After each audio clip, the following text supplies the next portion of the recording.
Yes, we are live now. Hello friends, this is Himanshi and welcome to Let's Learn. Hopefully आप सभी बढ़िया होंगे, मस्त होंगे, जबरदस्त होंगे. सभी को गुड इवनिंग, नमस्कार, राम राम, सत श्री अकाल, अस्सलाम वालेकुम, whatever you feel connected with. Start करेंगे आज का सेशन. पियाजे की थियरी है और ये है टॉपिक 3 आपका. इसके अलावा अगर हम बात करें, ये वीडियो भी सेशन भी 3rd ही है. पियाजे की थियरी में क्वेश्चंस इस बार बहुत आए हैं. जनरली 1 से 2 क्वेश्चन आते थे मैक्सिमम.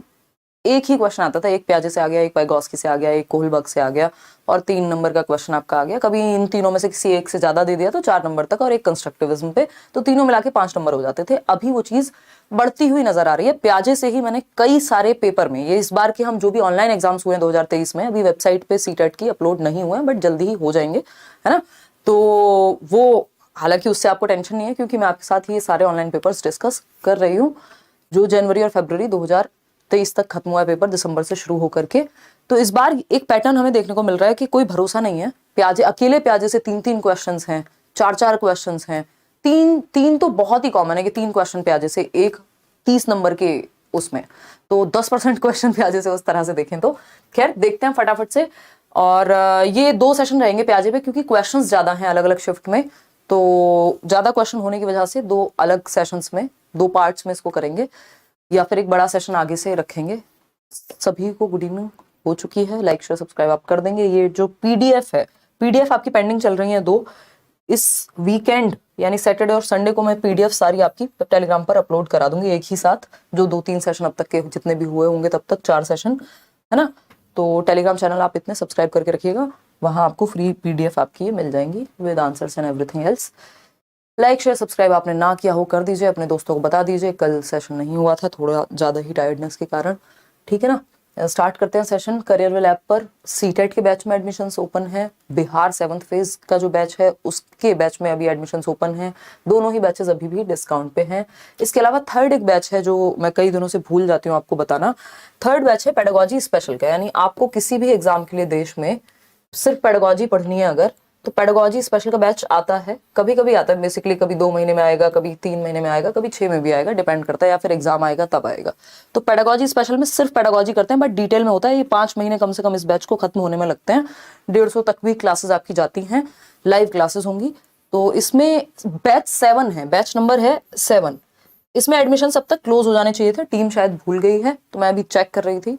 तो ये मंडे को मैं बोल दूंगी टीम को, मंडे को इसके एडमिशन्स क्लोज करा देंगे. उससे पहले अगर किसी को भी एडमिशन लेना हो तो आप ले लीजिएगा. इतने संडे तक का टाइम आपके पास है. जो भी लोग पेडागोजी स्पेशली पढ़ना चाहते हैं, अगर आप यूपी टेट, सुपर टेट, देश भर में कोई भी पेडागोजी का एग्जाम 100 नंबर की आती हो, चाहे 30 नंबर की आती हो, बहुत ही डिटेल में डिस्कशन पेडागोजी का चलता है. सिर्फ मंडे टू फ्राइडे आपका शाम को 7 बजे आपकी क्लास होती है. चलिएगा खैर. और ये इस लेवल का बैच है. इस बार तो स्पेशली मैंने यही सोचा है कि एक बार में आप डिटेल में बहुत अच्छे से पढ़ लें. देखिएगा क्वेश्चन आपके सामने, अलग अलग शिफ्ट के क्वेश्चंस हम ऐसे ही करने वाले हैं. फटाफट से क्वेश्चन नंबर 1 हम देखेंगे. यार मुझे लगता है कि गड़बड़ थोड़ी सी इसमें हुई है. ओके, पोल आप लीजिए और जवाब दीजिए. कुछ थोड़ी बहुत गड़बड़ मुझे लग रही है क्योंकि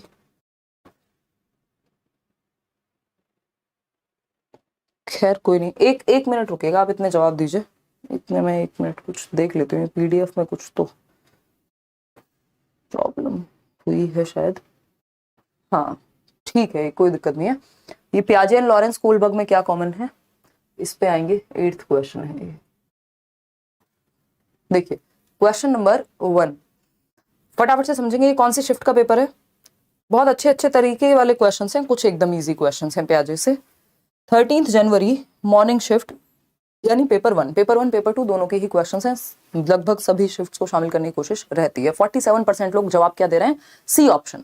यानी वो कह रहे हैं कि ये ए तो सही है बट आर फॉल्स है. बहुत जल्दी डिसाइड कर लिया.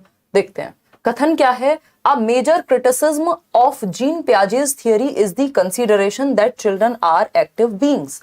भैया ऐसा कैसे हो सकता है कि बच्चे सक्रिय होते हैं. इस बात पे किसी को क्रिटिसाइज कर दें आप, इस बात पे किसी की आलोचना कर दें आप. पियाजे को क्रिटिसाइज किया गया है, हर व्यक्ति को किया जाता है. आप ईश्वर बन जाइए इस देश में, दुनिया में, तब भी आपको आपकी आलोचना होना संभव है. कोई ना कोई पॉइंट ढूंढ लेंगे लोग. लेकिन पियाजे की आलोचना इस बात पे नहीं है कि उन्होंने बच्चों को सक्रिय प्राणी कहा है, सक्रिय जीव कहा है कि बच्चे एक्टिवली नॉलेज को कंस्ट्रक्ट करते हैं, ये कहा है। इस बात पे क्रिटिसिज्म नहीं हुआ प्याजे का। ये एक पॉजिटिव बात है कि बच्चे एक्टिवली दुनिया की समझ विकसित करते हैं, है ना। मेरे आसपास एक 8 महीने का बच्चा है, वो छोटा सा बच्चा भी, उसको फोन कहीं रखा हुआ दिख जाए, उसको कहीं की दिख जाए, उसको कुछ और दिख जाए, एक स्टेपलर दिख गया, तो वो कोशिश करता है पूरा खोजबीन करने की, हर चीज को लेकर के उत्सुक होते हैं बच्चे, एक्टिवली वहां तक पहुंचेंगे, खोलेंगे, तोड़ेंगे, फोड़ेंगे, जो भी वो कर सकते हैं। तो एक्टिवली नॉलेज को कंस्ट्रक्ट करते हैं बच्चे, ये बात प्याजे कहते हैं, और ये बहुत ही पॉजिटिव बात है। ये कोई क्रिटिसिज्म या आलोचना या इसको नेगेटिवली नहीं लिया जा सकता।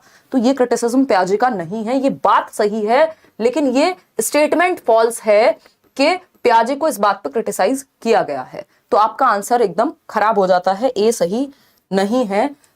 देखिए पढ़िए तो सही कम से कम। इन्होंने कहा ये मेजर क्रिटिसिज्म है जीन प्याजे का की थियरी का कि बच्चे जो हैं एक्टिव बीइंग्स होते हैं। ये क्रिटिसिज्म नहीं है। प्याजे कहते हैं कि बच्चे एक्टिव बीइंग्स होते हैं, बट ये अपने आप में क्रिटिसिज्म नहीं हो सकता। ठीक है जी। तो अगर हम बात करते हैं यहां नेक्स्ट पॉइंट की, जो कि इसका रीजन क्या दिया है फिर इन्होंने, children learn through passive reception of information. मतलब बच्चे जो है निष्क्रिय होकर के सीखते हैं। बच्चे निष्क्रिय होकर के नहीं सीखते, बच्चे सक्रिय होकर के ही सीखते हैं। अगर ये बात सही होती कि प्याजे का क्रिटिसिज्म है कि बच्चे एक्टिव होकर सीखते हैं, इस बात पर क्रिटिसाइज किया गया उनको, तो फिर तो भैया आर भी सही हो जाता। अगर आप ये कहेंगे ए सही है तो फिर आर भी सही है, क्योंकि फिर आप एक्टिवली नहीं सीखते तो फिर तो पैसिवली ही सीखेंगे ना। तो ये दोनों ही बातें अपने आप में गलत हैं, ये दोनों स्टेटमेंट। तो both A and R R false. D option is the right answer over here. Clear है बात या कोई दिक्कत हो रही है इस बात को समझने में? डी का ऑप्शन ही नहीं आ रहा है, क्या किया था आपने? डी का ऑप्शन ही नहीं था, बहुत बढ़िया। Okay Ayushi, I will call you, don't worry. चलिए, तो डी ऑप्शन मतलब दोनों ही कथन गलत है कि प्याजे की ये प्रमुख आलोचना नहीं है, ये कोई आलोचना का हिस्सा नहीं है कि उन्होंने कह दिया बच्चे सक्रिय होते हैं और निष्क्रिय रूप से सूचना को सीखा जा सकता है। ये भी बात गलत है, दोनों बातें गलत हैं। क्वेश्चन नंबर 2, आप तो पहले ही क्वेश्चन में ढेर हो गए, जबकि मैंने इस क्वेश्चन को चेंज कर दिया था। मैं जो आपको 8th क्वेश्चन दिखा रही थी ना, वो क्वेश्चन मैंने नंबर 1 पे रखा था कि इसको आज हम सबसे पहले डिस्कस करेंगे, लॉरेंस कोहलबर्ग और प्याजे में क्या समानता है। मुझे लगा ये इतना इजी क्वेश्चन है, इसको फर्स्ट पे डालूंगी, आप कहोगे यार क्या है ना। कई बार मेरे मूड की बात होती है कि कई बार मैं फर्स्ट क्वेश्चन डाल दिया ऐसे ही, कई बार रैंडम ही चलते रहते हैं। तो फर्स्ट क्वेश्चन मुझे लगता है यार इजी डालते हैं, ट्राई बॉल की तरह, और ये इतना इजी क्वेश्चन था, इसमें ही आप लोग लोटपोट हो गए।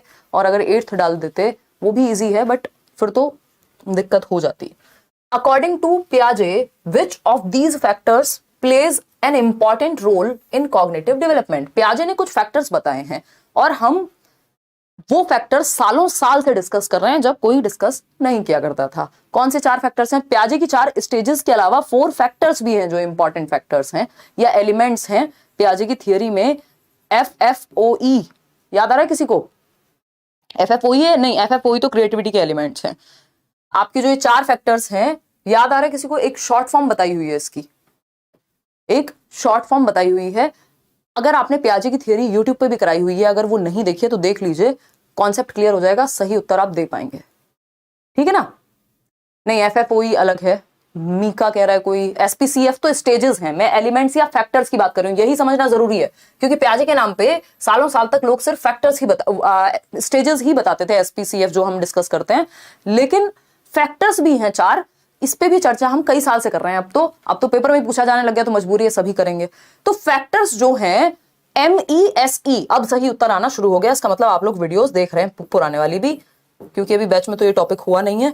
MESE, ठीक है ना? वो 4 फैक्टर्स हैं, उनमें से कौन सा आ रहा है? E फॉर एक्टिविटी नहीं होता, बट एक्सपीरियंस होता है। एक्सपीरियंस का ही दूसरा नाम है एक्टिविटी, ये मैं डिस्कस करती हूं आपके साथ। गतिविधि या अनुभव से बच्चा सीखता है।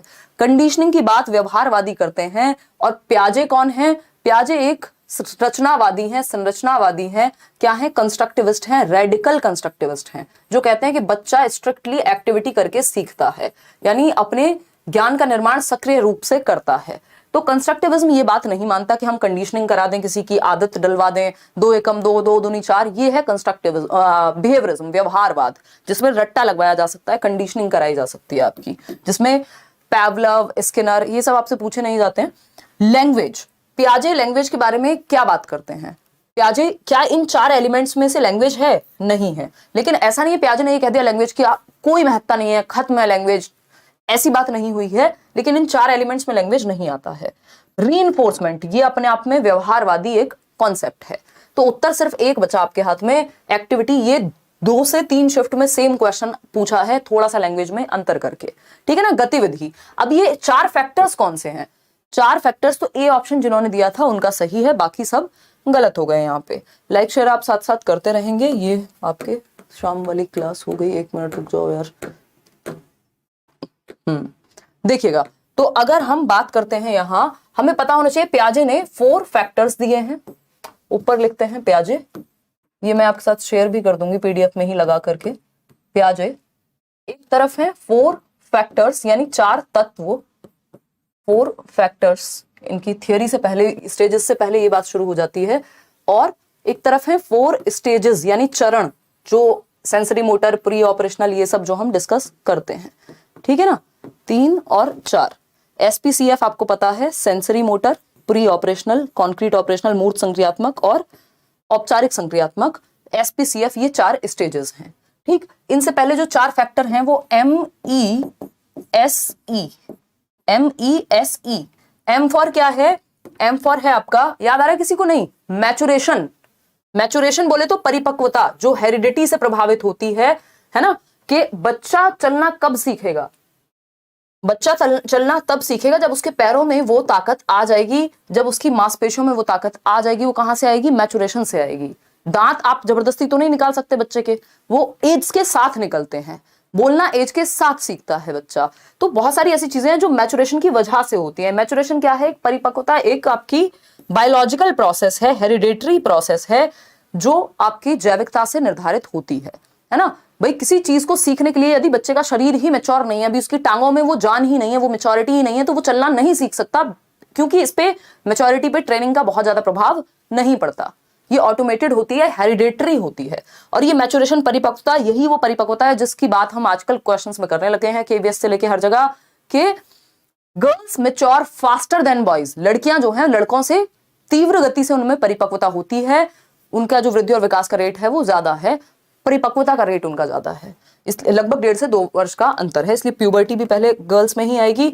देखिएगा, तो मैचुरेशन हो गया परिपक्वता। इसको आप दूसरी भाषा में यहां बायोलॉजिकल एस्पेक्ट या जीन्स कह सकते हो, कि पियाजे जेनेटिक्स को महत्व देते हैं, हेरिडिटी को महत्व देते हैं, ठीक है। E for equilibration. इक्विलिब्रेशन या इक्विलिब्रियम भी आप लिख सकते हो, संतुलन। संतुलन वही है जो 2-3 दिन पहले क्वेश्चन किया था। एकोमोडेशन एंड एसिमुलेशन, मतलब अडेप्ट कर ले, वो पूरी जो प्रक्रिया है वो एसिमुलेशन में ही आती है, अडेप्टेशन और ऑर्गेनाइजेशन की। इसमें आते हैं अडेप्टेशन और ऑर्गेनाइजेशन, उस पर चर्चा करेंगे कभी। फिर आता है आपका सोशल एक्टिविटी या सोशल एक्सपीरियंस। तो ऐसा नहीं है पियाजे की कोई दुश्मनी है सोशल एक्सपीरियंस से, है ना, या सोशल इंटरेक्शन से, ठीक है, क्लियर है। सोशल इंटरेक्शन या सोशल एक्सपीरियंस। सोशल इंटरेक्शन में बच्चा अपनी क्या समझ बनाता है उस पे फोकस पियाजे का ज्यादा है, वहीं वाइगोत्स्की दूसरों से समझ करके हम क्या भरते हैं दिमाग में, कैसे इंटरेक्ट करते हैं, वो सारी चीजों पे बात करेंगे। फिर आता है आपका एक्सपीरियंस। एक्सपीरियंस बोले तो अनुभव। इसी अनुभव को एक्टिविटी के नाम से भी जाना जा सकता है, क्योंकि आप एक्टिविटी करके ही अनुभव लेंगे। तो इसी की बात चल रही थी। इन चारों फैक्टर्स में लैंग्वेज नहीं है। हालांकि पियाजे ने ये नहीं कहा कि लैंग्वेज की कोई महत्ता नहीं है, पियाजे कह रहे हैं हाँ ठीक है यार महत्वपूर्ण है, बट इन 4 फैक्टर्स में लैंग्वेज की बात कहीं नहीं होती, ठीक। ये 4 अपने आप में फिर बाद में आपकी स्टेजेस निकल करके आ जाती हैं। सेंसरी मोटर, जिसको गत्यात्मक कहते हैं हम, जन्म से 2 वर्ष। फिर आती है, इसको इंद्रिय गामक भी कह देते हैं, प्री ऑपरेशनल, पूर्व संक्रियात्मक अवस्था, जो है 2 से 7 वर्ष। फिर आता है कॉन्क्रीट ऑपरेशनल, जिसको मूर्त संक्रियात्मक अवस्था कहते हैं, ये है 7 से 11 वर्ष।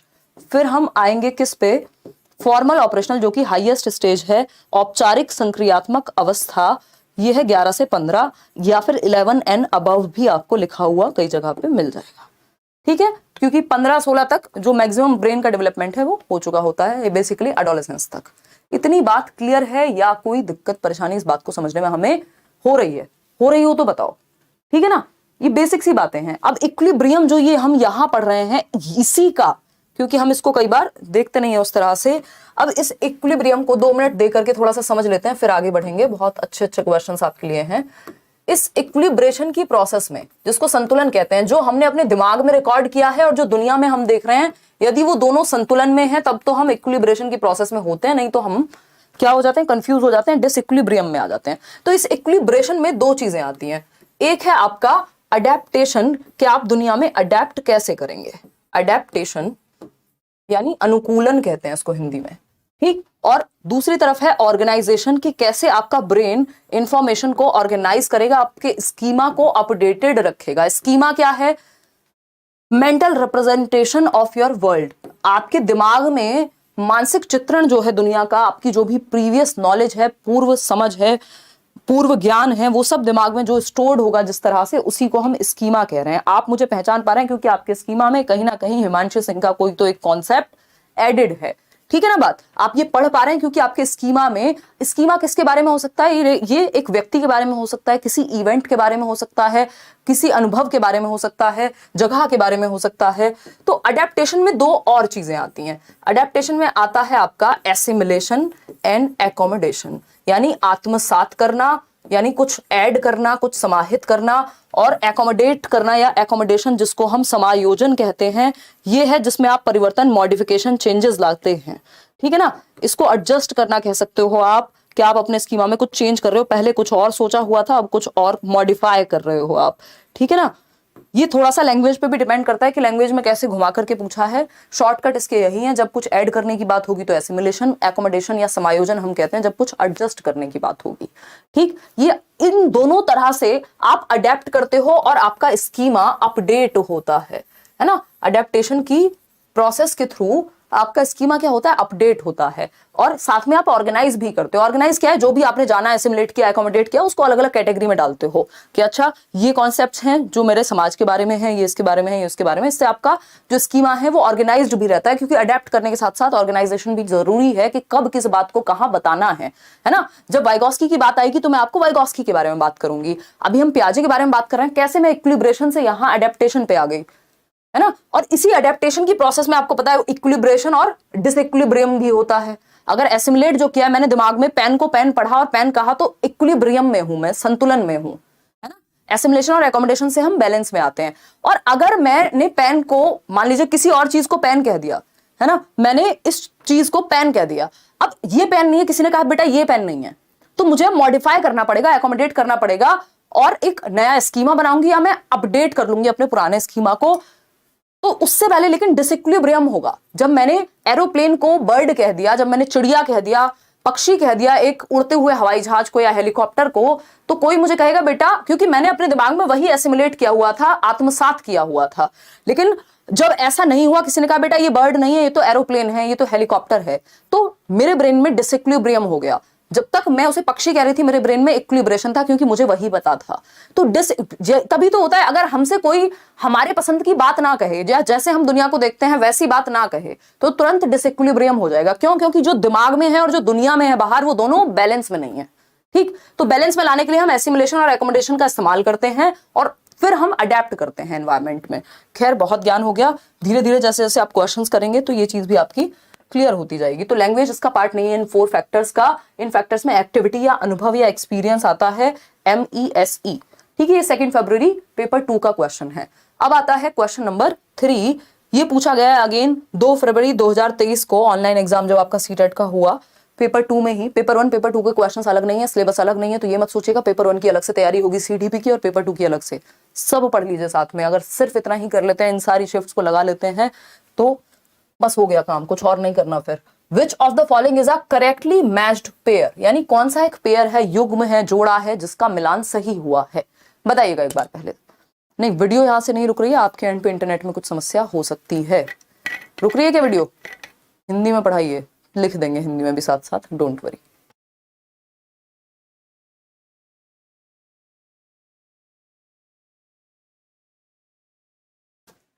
देखिएगा एक बार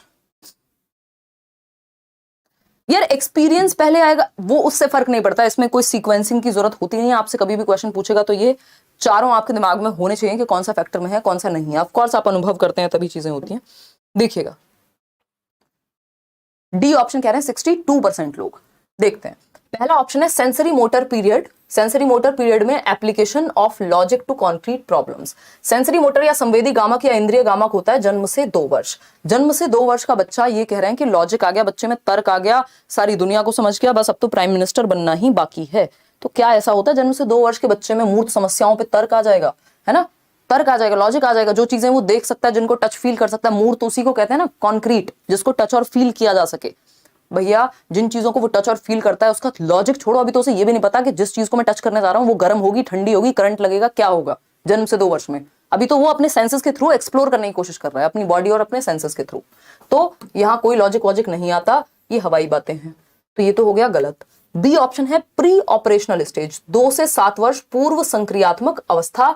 इसमें रिवर्सिबिलिटी एंड डिसेंट्रेशन आ जाता है। प्रतिवर्ती सोच, यानी वो रिवर्स कर सकता है, 1 से 100, 100 से काउंटिंग 1 की आराम से कर सकता है, घर से स्कूल, स्कूल से घर जाने का रास्ता उसको याद रहता है। कंफ्यूज हो जाते हैं बहुत सारे बच्चे इसमें भी। इस स्टेज के अंत तक आते आते कुछ केसेस में ऐसा हो सकता है, अदरवाइज ये रिवर्सिबिलिटी इसका गुण नहीं है। 7 से 11 वर्ष में आती है रिवर्सिबिलिटी, ठीक है। ये प्याजे का कुछ हद तक क्रिटिसिज्म हो सकता है कि कुछ बच्चे रिवर्स करना सीख जाएं 7 साल से पहले पहले ही, लेकिन वो अच्छे अनुभव या अच्छे एक्सपीरियंस, अच्छी ट्रेनिंग का नतीजा हो सकता है। हमेशा ऐसा होगा ये जरूरी नहीं है, ठीक है। कॉन्क्रीट ऑपरेशनल 7 से 11 वर्ष यानी मूर्त संक्रियात्मक अवस्था। ऑब्जेक्ट परमानेंस आ जाता है और एनिमिस्टिक थिंकिंग। एनिमिस्टिक थिंकिंग होती है जीववादी सोच कि अगर इस टेबल से मुझे चोट लग जाए तो क्या होगा, इस टेबल को 2 थप्पड़ लगा दो, मैं खुश हो जाऊंगी, अरे टेबल ने मेरे बच्चे को चोट लगाई। तो ये होता है कि हम निर्जीव चीज को सजीव मानते हैं, गुड़िया गुड्डे से बात करते हैं लोग, ठीक। और ऑब्जेक्ट परमानेंस, तो ये गुड़िया गुड्डे की उम्र थोड़ी है 7 से 11, गुड़िया गुड्डे तो जन्म से 2 वर्ष में होते हैं। तो सिर्फ डी ऑप्शन ही एकमात्र यहां सही हो सकता है, क्योंकि तीनों गलत हैं। फॉर्मल ऑपरेशनल 11 से 15 की जब हम बात कर रहे हैं तो एब्स्ट्रैक्ट थिंकिंग, अमूर्त चिंतन, जो चीजें आपके सामने भी नहीं है, समाज की सारी समस्याएं आपके सामने हो, आपके घर में हो, जरूरी नहीं है, बट आप समाज की समस्याओं को लेकर के चिंतित हो सकते हैं। यानी आप अमूर्त रूप में सोच पा रहे हैं, जो समस्याएं आपके साथ नहीं है उनके बारे में भी आप हाइपोथेसिस कर पाते हैं, परिकल्पना कर पाते हैं, आप रिसर्च भी करना शुरू कर देंगे बाद में। किस वजह से? क्योंकि आपके अंदर अमूर्त चिंतन विकसित हो रहा है। अमूर्त, एब्स्ट्रैक्ट और कॉन्क्रीट 2 चीजें होती हैं। एब्स्ट्रैक्ट क्या होता है? जिसको आप देख नहीं सकते, जरूरी नहीं है जिसको आप देख पाए, जो आपके विचारों में है, आपके दिमाग में है। कॉन्क्रीट वो जिसको आप टच और फील कर सकते हैं, जैसे ये जो बॉटल है ये आपके लिए कॉन्क्रीट हो सकती है, ठीक है। अगर मेरे सामने ये 20 रुपए का नोट है तो ये मेरे लिए कॉन्क्रीट हो गया, लेकिन इस डेबिट कार्ड में क्या अमाउंट है, क्या नंबर्स हैं, वो क्या है, एब्स्ट्रैक्ट हो गए, ठीक है ना, एब्स्ट्रैक्ट हो गए। क्लियर है बात? कोई दिक्कत परेशानी नहीं होनी चाहिए, ठीक। अमूर्त हो गए, ठीक। 2+2 जब मैं जोड़ करके दिखाऊं आपको सामने और बोल दूं, तो जब आप दिमाग में कैलकुलेट कर रहे हैं तो एब्स्ट्रैक्ट हो गया। जब आप 2+2 लिख करके कैलकुलेट कर रहे हैं, या 3 पेन प्लस 1 पेन 4 हो गए, तो ये कॉन्क्रीट हो गया, ठीक है ना। चलिए खैर क्वेश्चन नंबर 4 पे चलते हैं। सभी ने सही जवाब दिया ज्यादातर। क्वेश्चन नंबर 4 देखिएगा और जवाब दीजिएगा। ये है 11 जनवरी 2023 का पेपर 2 का question. The ability to form and use symbols. ये क्वेश्चन आता ही है, हर बार आता है, बस पूछने के तरीके बदल जाते हैं, है ना। कुछ मुश्किल क्वेश्चंस भी हैं जो कल के सेशन में प्याजे के मैं ऐड कराऊंगी। आज भी आप कुछ क्वेश्चंस में फंस सकते हैं, बट ये कंपैरेटिवली इजी आपको लग सकते हैं। जिन्होंने बहुत अच्छे से प्याजे पढ़ा है, कल ज्यादा फंसते हुए नजर आएंगे आप लोग। बताइएगा। 48% लोग बी कह रहे हैं, ठीक है। The ability to form and use symbols is a major accomplishment of dash. प्रतीकों के निर्माण एवं उपयोग करने की क्षमता डैश की एक प्रमुख उपलब्धि है। यानी आप प्रतीक बना रहे हैं अलग अलग चीजों के लिए, है ना, अलग अलग चीजों के लिए अलग अलग सिंबल्स बना पा रहे हैं, यानी उनका निर्माण कर पा रहे हैं और उपयोग कर पा रहे हैं सिंबल्स को। सिंबल्स क्या है? मैंने कहा ये भी एक सिंबल है। तो अब आप अपने दोस्तों को बाय कर रहे हैं, ये भी एक सिंबल है। कब से शुरू हुआ? 2 से 7 वर्ष की उम्र में। 0 to 2 में नहीं है ये, 0 to 2 की विशेषता नहीं है ये 2 से 7 वर्ष की विशेषता है। 2 से 7 वर्ष में क्या होता है? पूर्व संक्रियात्मक अवस्था होती है पियाजे के अकॉर्डिंग। SPCF आपको याद है, sensory motor, pre operational, concrete operational, formal operational. तो प्री ऑपरेशनल स्टेज में सिंबॉलिक थॉट आता है। जब आप डॉक्टर खेलते हैं, जब आप पुलिस चोर खेलते हैं, जब आप हैरी पॉटर की झाड़ू लेकर के उड़ना शुरू कर देते हैं, है ना, ये सब क्या है, कब आते हैं, ये आपके प्री ऑपरेशनल स्टेज में ही आते हैं। ठीक, कॉन्क्रीट ऑपरेशनल 7 से 11 यहां हम नहीं कहेंगे, फॉर्मल ऑपरेशनल 11 से 15। अब ये तो एडवांस स्टेज हो गए, इन दोनों को तो हटा ही दीजिए, यहां पे उतनी समझ नहीं है कि प्रॉपर सिंबल्स को यूज किया जा सके। प्री ऑपरेशनल ही वो एज है जिसको अर्ली चाइल्डहुड, पूर्व बाल्यावस्था कह देते हैं, जब आप भाषा का यूज करना सीख रहे हैं, जब आप ए फॉर एप्पल लिखना सीख जाते हैं और आपको पता होता है कि एप्पल जो है, इस ए फॉर एप्पल का मतलब क्या है, ये मेंटल रिप्रेजेंटेशन आपके दिमाग में बन जाती है कि एप्पल ऐसा होता है, ए फॉर एप्पल, ये सिंबल है, आपके दिमाग में मेंटल रिप्रेजेंटेशन है एप्पल की। ठीक है ना। तो अगर हम बात करें, अगर रेड लाइट पर आपको पता है कि रेड लाइट छोड़िए, कहीं पर रेड लाइट भी हो सकती है, किसी बोर्ड पे आपको पता है कि सिंबल लगा हुआ है इधर लेफ्ट जाने का, तो आप देख करके समझ जाएंगे कि लेफ्ट जा सकते हैं, है ना। मैं ये नहीं कह रही कि सारे सिंबल्स सीख जाते हैं, जिन बच्चों के आसपास इस तरह की चीजें होंगी वो सीख जाएंगे, नहीं तो दूसरे तरह के सिंबल्स सीखेंगे।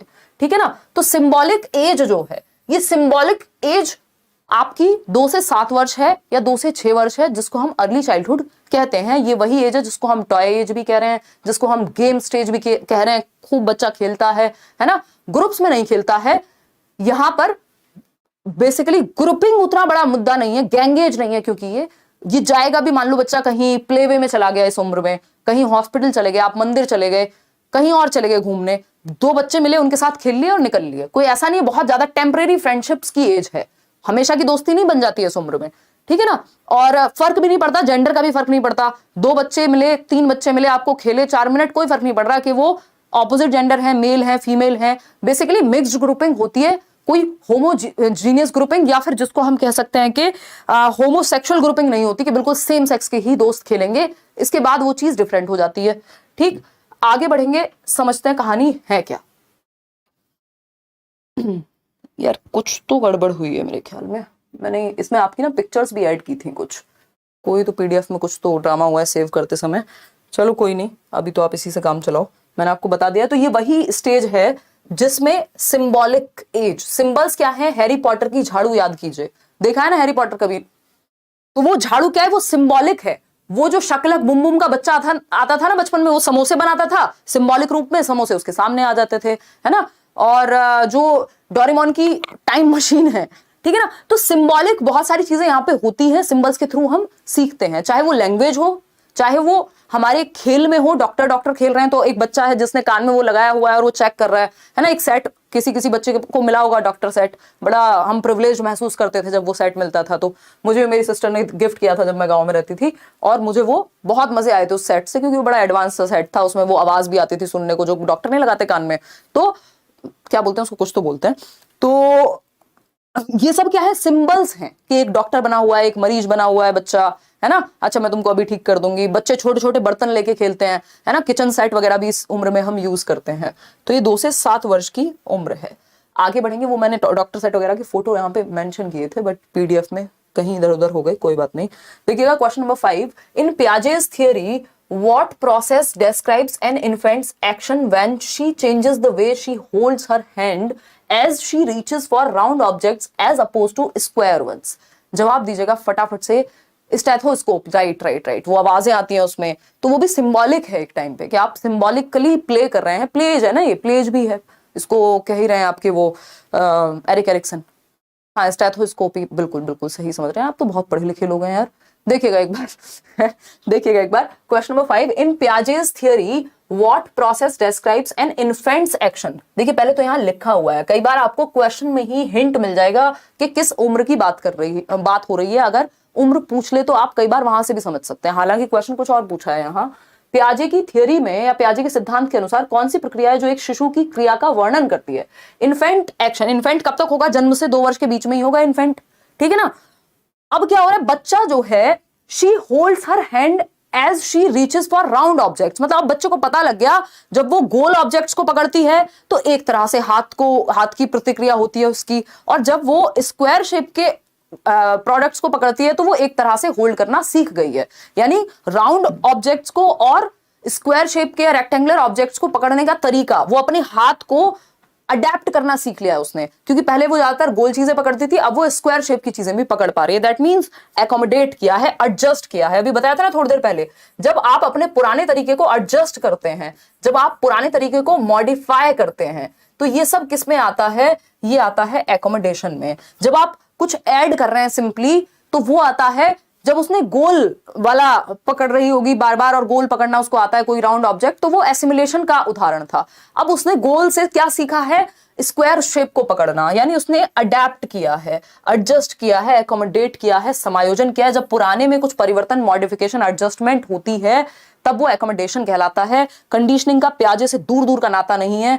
स्कीमा ये कहेंगे नहीं, क्यों? क्योंकि स्कीमा तो अपडेट हो रहा है ना इस प्रोसेस में। स्कीमा की डेफिनेशन होती है मेंटल रिप्रेजेंटेशन या प्रीवियस नॉलेज या मेंटल स्ट्रक्चर्स को स्कीमा कहते हैं। जबकि यहां बात हो रही है जो मेंटल स्ट्रक्चर है उसका, उसको मॉडिफाई किया है उसने, तब क्या कहेंगे?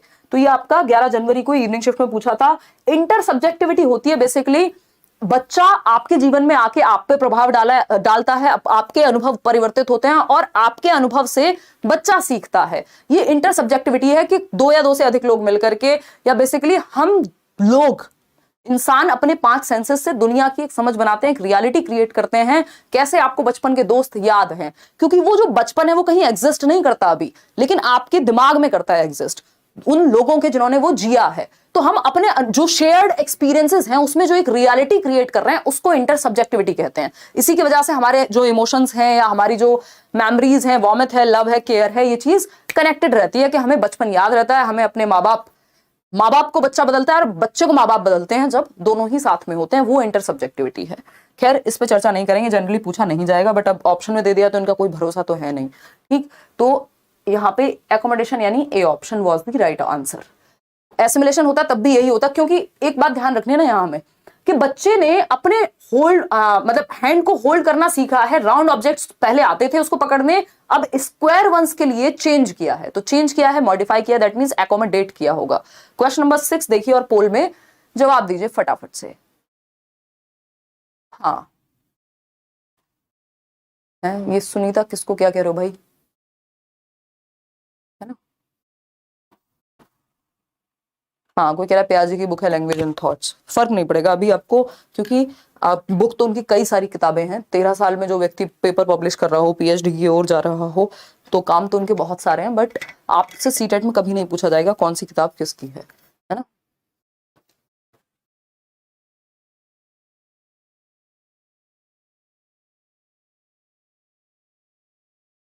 देखिएगा, फटाफट से बताइए। 63% लोग सी ऑप्शन कह रहे हैं। समझते हैं कहानी है क्या। 13 जनवरी मॉर्निंग का पेपर। अकॉर्डिंग टू जीन पियाजे की अगर हम माने, थियोरी ऑफ कॉग्निटिव डेवलपमेंट, जो संज्ञानात्मक विकास है, at which stage do most children understand conservation, seriation and categorisation? बताइए जरा। सीसीएस वाला कॉन्सेप्ट याद कर लीजिए, मैंने आपके साथ डिस्कस किया हुआ है। सीसीएस किस स्टेज में आता है, वही है ये। क्लासिफिकेशन को कैटेगराइजेशन लिख दिया। इससे बढ़िया और कहां आपको पेपर देखने को मिलेगा, जब सीसीएस हम कितने सालों से डिस्कस कर रहे हैं, और उससे पहले ऐसे डायरेक्ट सीधा क्वेश्चन नहीं भेज देता था, और अब ये भी आने लग गया। तो कितनी बढ़िया बात है। पेपर सेट करने में मेरा कोई योगदान नहीं है, मैं तो बस कह रही हूँ कि आने लग गई ये चीजें। मेटाकॉग्निशन हम 2016-17 से पढ़ रहे हैं और अब पेपर में आने लगा 2018 से। देखिएगा एक बार, सी ऑप्शन 66% लोग कह रहे हैं, बिल्कुल सही है। सीसीएस, सी वाली जो स्टेज है उसमें आता है सीसीएस। कॉन्क्रीट ऑपरेशनल में सीसीएस आ जाता है। चौधरी चरण सिंह यूनिवर्सिटी नहीं है ये। कंजर्वेशन, क्लासिफिकेशन, सीरिएशन, ठीक है ना। कंजर्वेशन क्या है? आप शेप और साइज के बदलने से क्वांटिटी नहीं बदलती।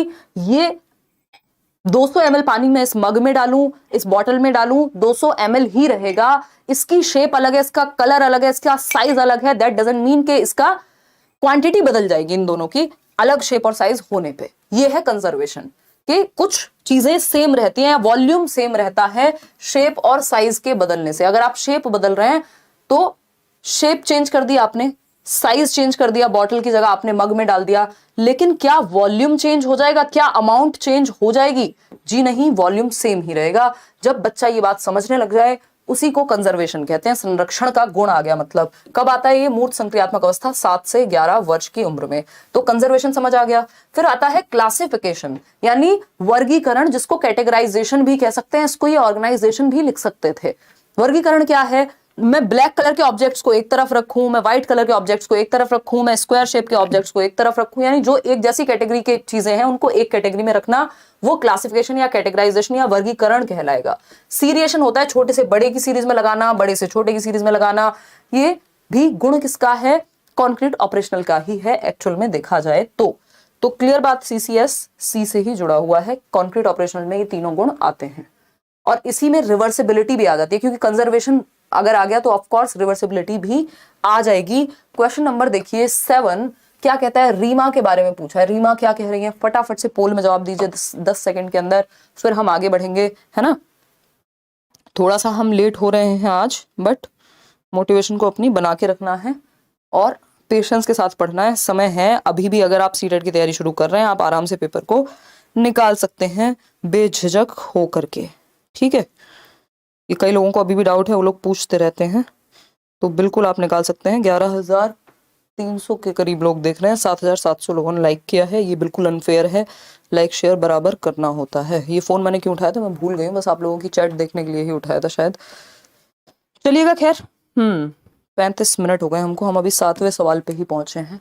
कोई बात नहीं, शुरुआत में थोड़ी डिटेल्स जरूरी हैं, फिर कॉन्सेप्ट बन जाएगा तो स्पीड पकड़ लेंगे। 13 जनवरी मॉर्निंग शिफ्ट का पेपर 2023 का अभी। Reema has just started to respond to questions in a logical and better organized manner. Logic आ गया, ऑर्गेनाइजेशन आ गई, अभी तो पढ़ा था कैटेगराइजेशन कहाँ आती है। While specifying the logic behind her responses, अब वो तर्क दे पाती है, लॉजिक बता पाती है, एक्सप्लेन कर पाती है, रीजन क्या है किसी चीज के पीछे। एज पर Jean Piaget's theory of cognitive development she has entered into what stage, किस तरह की स्टेज में वो एंटर कर चुकी है। हमें पता है जब बच्चा ऑर्गेनाइज करना सीख जाए, जब बच्चा स्पेसिफाई या लॉजिकली बात तर्क आ जाए उसके अंदर। तर्क कहाँ आता है? सीएल से याद रख लेना, कॉन्क्रीट ऑपरेशनल में ही लॉजिक आता है। और ये लॉजिक किस तरह का होता है? इंडक्टिव होता है, एग्जाम्पल टू रूल जाने वाला। कॉन्क्रीट चीजों के बारे में, एब्स्ट्रैक्ट चीजों के बारे में इसकी अगली स्टेज में लॉजिक आएगा, जिसमें हम हाइपोथेटिको डिडक्टिव रीजनिंग भी कहते हैं। तो कॉन्क्रीट ऑपरेशनल में बच्चे में लॉजिक और ऑर्गेनाइज्ड मैनर यानी क्लासिफिकेशन आ गई है। जो सीसीएस अभी हम पढ़ रहे थे ना, इसी स्टेज की बात हो रही थी। 7 से 11 वर्ष मूर्त संक्रियात्मक अवस्था है, जिसमें लॉजिक आता है, तर्क आता है। अब बच्चा लॉजिक लगा पाएगा, जो बेसिक साइंस मैथ्स के क्वेश्चंस हैं वो भी वो अब समझ पाएगा लॉजिक से। क्वेश्चन नंबर 8 देखिएगा, क्या है कहानी। क्वेश्चन नंबर 8 क्या कहता है? फटाफट से जवाब देंगे, कॉमेंट करेंगे नहीं, पोल में जवाब देंगे आप, देखिएगा। क्वेश्चन नंबर 8 है, which of the following statements is correct for theories given by Jean पियाजे एंड लॉरेंस कोलबर्ग। ये अच्छा क्वेश्चन है, इसको मैं आज फर्स्ट पे लगाने वाली थी, बट जो फर्स्ट क्वेश्चन लगाया उसी में आप ढेर हो गए। फिर मैंने सोचा अच्छा किया, है ना। ये पीडीएफ कुछ गड़बड़ हो गई, जो भी मैंने इसमें एडिटिंग की थी वो सब धुल गई। 2 फरवरी 2023 यही रह गया बस, बताइएगा। 2 फरवरी 2023 का क्वेश्चन है पेपर 2 का कि जीन पियाजे और लॉरेंस कोहलबर्ग द्वारा प्रतिपादित सिद्धांतों के बारे में कौन सा कथन सही है। यानी पियाजे और कोहलबर्ग में आज से पहले कभी नहीं पूछा। पियाजे और कोहलबर्ग को एक साथ जोड़ करके बस मॉरल डेवलपमेंट की थियरी के विषय में तो पूछा है, इसमें आप लोग कंफ्यूज हो रहे हैं पूरी तरह से। तो पियाजे और लॉरेंस कोहलबर्ग ने मॉरल डेवलपमेंट नैतिक विकास का सिद्धांत दिया है, जिससे एक क्वेश्चन मिनिमम आता है। पियाजे ने कॉग्निटिव डेवलपमेंट की थियरी दी है ना। अब अगर हम बात करें, ये कॉग्निटिव डेवलपमेंट की थियरी के बेस पे ही इन्होंने एक थियरी बनाई थी मॉरल डेवलपमेंट की, जो पूरी नहीं हो पाई थी पियाजे की, और उस थियरी से इंस्पायर होकर के या इस कॉग्निटिव डेवलपमेंट से भी इंस्पायर होकर के लॉरेंस कोहलबर्ग ने अपनी थियरी दी है। दैट मींस ये कॉग्निटिव डेवलपमेंट पे बेस्ड थियरी है, जो उनकी थियरी है। एक और चीज यहां पे है, कॉग्निटिव डेवलपमेंट में पियाजे ने 4 स्टेजेस दी हैं, मॉरल डेवलपमेंट में कोहलबर्ग ने 6 स्टेजेस दी हैं। यानी दोनों थियरीज ही स्टेज थियरीज हैं, ये बात हमें पता है। ये इनमें हो गई similarity. Both have given theories of cognitive development among adults. भैया दोनों ने कॉग्निटिव डेवलपमेंट की थियरी नहीं दी है। अभी थोड़ी देर पहले 33% लोग इसे सही बता रहे थे। भाई इनकी थियरी मॉरल डेवलपमेंट की है, पियाजे की कॉग्निटिव डेवलपमेंट की है। पियाजे की थियरी से इंस्पायर्ड है का मतलब ये नहीं हो गया कि उन्होंने थियरी कॉग्निटिव डेवलपमेंट की दी है। पियाजे की मॉरल डेवलपमेंट की थियरी से इंस्पायर्ड है और पियाजे की मॉरल डेवलपमेंट की थियरी कॉग्निटिव थियरी से इंस्पायर्ड है। ठीक, तो कुल मिलाकर के कॉग्निटिव थियरी से भी इंस्पायर्ड हो गई मॉरल डेवलपमेंट की थियरी, लेकिन सेम नहीं है। ठीक है ना। Both theories have 8 patterns of development. कुछ भी है, रात को सोए, सुबह मन किया, प्याजे ने 8 स्टेज दी थी, 4 नहीं दी थी, तो आज से 8 हो गई। ये तो हवा में तीर चलाने वाली बात हो गई। सी ऑप्शन है, both theories are limited to the middle childhood period of development.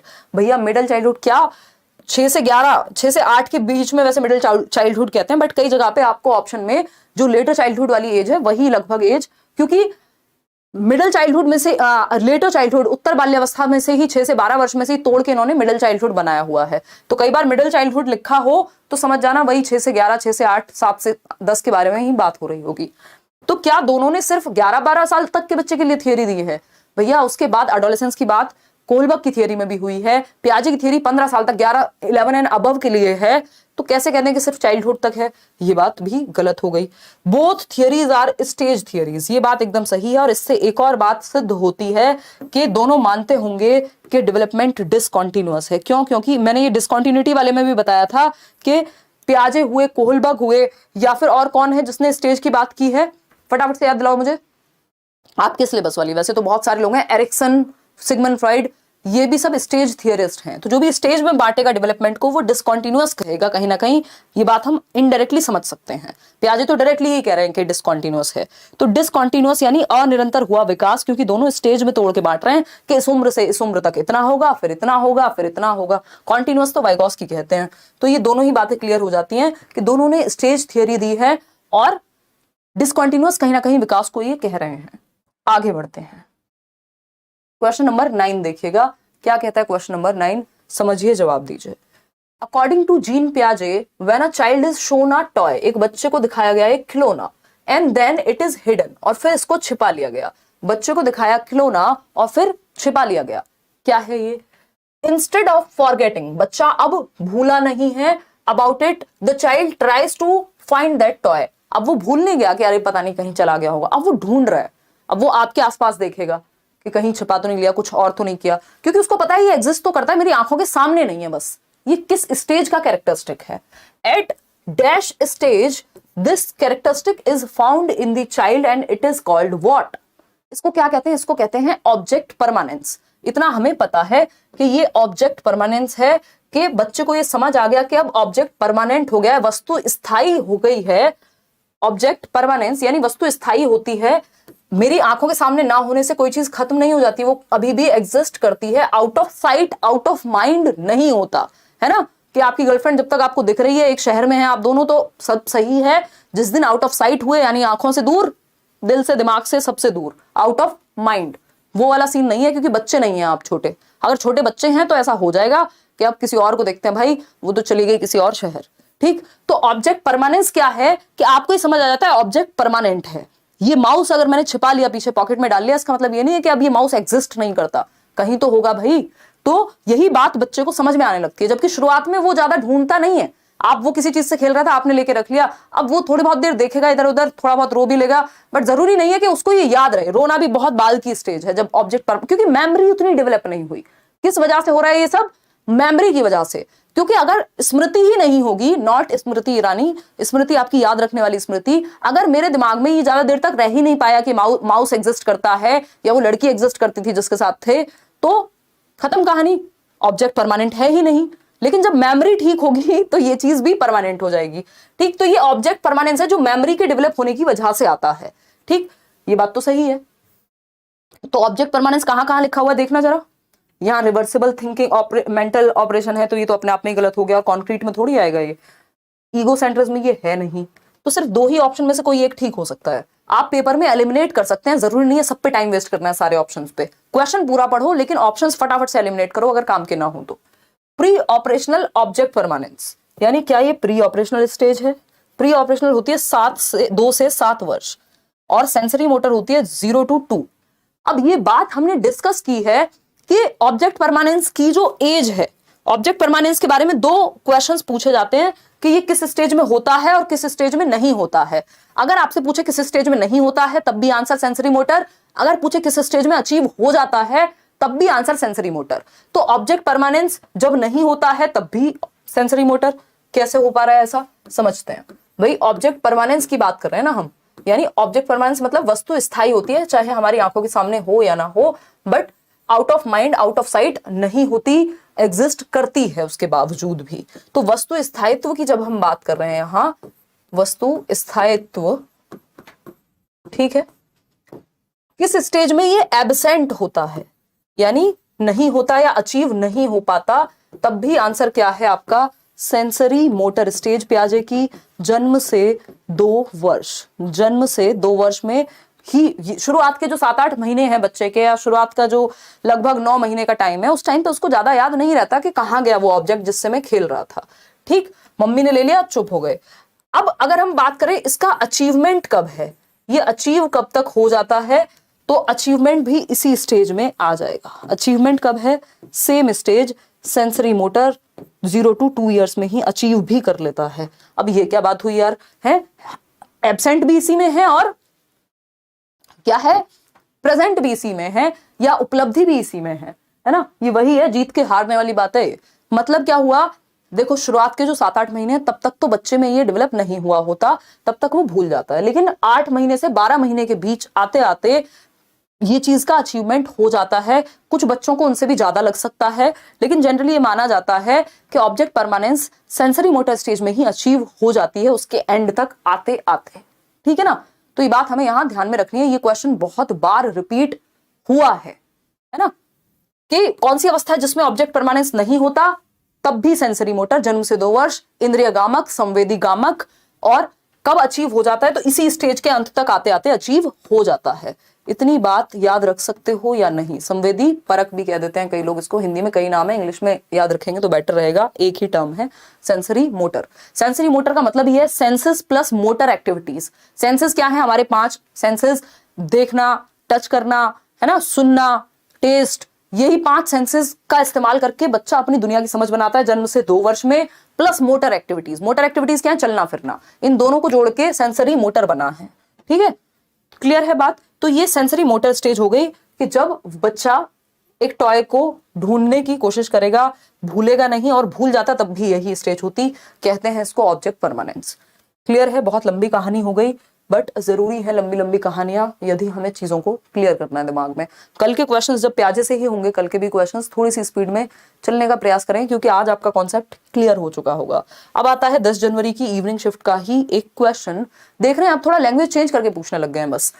To facilitate cognitive development, यानी संज्ञानात्मक विकास को फैसिलिटेट करने के लिए, बेहतर बनाने के लिए बच्चों में जीन पियाजे gave importance to dash while Vygotsky emphasized dash, यानी पियाजे ने किस चीज को महत्व दिया, संज्ञानात्मक विकास की ही थियरी दोनों ने दी है। कॉग्निटिव डेवलपमेंट मतलब दिमाग का विकास, इंटेलेक्चुअल डेवलपमेंट, मेंटल डेवलपमेंट, है ना, बौद्धिक विकास भी आप इसको कह सकते हो। तो कॉग्निटिव डेवलपमेंट में सारी चीजें जो भी दिमाग से संबंधित है वो आती हैं। कौन सी चीजें हो सकती हैं, वो हो सकती है आपकी thinking, reasoning, problem solving, memory, perception, जो भी काम दिमाग से होता है वो सब कॉग्निटिव डेवलपमेंट में आता है। याद रखिएगा, 1 नंबर का क्वेश्चन इस पे भी पूछ लेता है D+B तक के एग्जाम में। आज इतना गला सूख रहा है यार।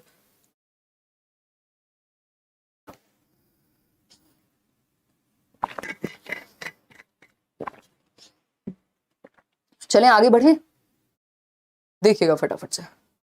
80% लोग ए ऑप्शन कह रहे हैं, इसका मतलब समझ ही गए हैं अब आप।